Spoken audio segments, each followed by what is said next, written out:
Termasuk dari akhlak Nabi sallallahu alaihi wasallam adalah kedermawanan dan bermurah hati. Beliau adalah manusia yang paling dermawan.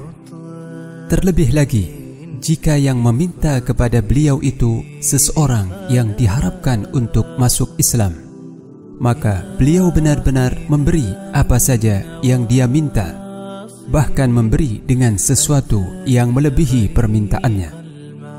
Tidak hanya para sahabatnya, orang kafir pun juga terkesan oleh kedermawanan beliau. Beliau pernah memberi seorang badui kambing yang sangat banyak sekali, sehingga orang tersebut yang tadinya kafir akhirnya masuk Islam dan bahkan menjadi seorang da'i atau penyeru kepada Islam. Anas bin Malik radhiyallahu anhu berkata, ما سئل رسول الله صلى الله عليه وسلم على الإسلام شيئا إلا أعطاه ولقد جاءه رجل فأعطاه غنما بين جبلين فرجع إلى قومه فقال يا قوم أسلموا فإن محمدا يعطي عطاء من لا يخشى الفقر.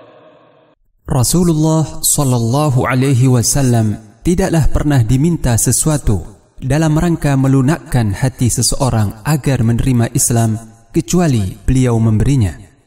Sungguh pernah ada seorang lelaki datang kepada beliau, kemudian beliau memberinya kambing-kambing sebanyak yang ada di antara dua gunung.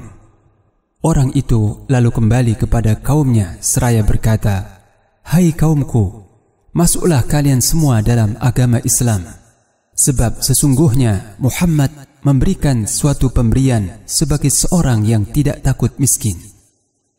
وَإِنْ كَانَ الرَّجُلُ لَيُسْلِمُ مَا يُرِيدُ إِلَّا الدُّنْيَا فَمَا يَلْبَثُ إِلَّا يَسِيرًا حَتَّى يَكُونَ الْإِسْلَامُ أَحَبَّ إِلَيْهِ مِنَ الدُّنْيَا وَمَا عَلَيْهَا.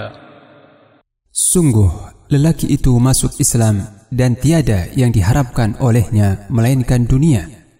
Tetapi tidak lama kemudian agama Islam itu baginya lebih ia cintai daripada dunia dan segala isinya. Hadis riwayat Muslim.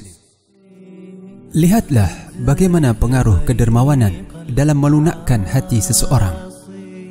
Nabi sallallahu alaihi wasallam benar-benar menempuh semua cara dan sarana yang syar'i untuk menyeru manusia kepada Islam. Beliau sallallahu alaihi wasallam telah berdakwah dengan lisannya, dengan perbuatannya, dengan hartanya, dengan akhlaknya, dan dengan segenap jiwa dan raganya. Kehidupan beliau seluruhnya adalah dakwah dan jihad di jalan Allah. Beliau adalah qudwah atau teladan bagi setiap dai.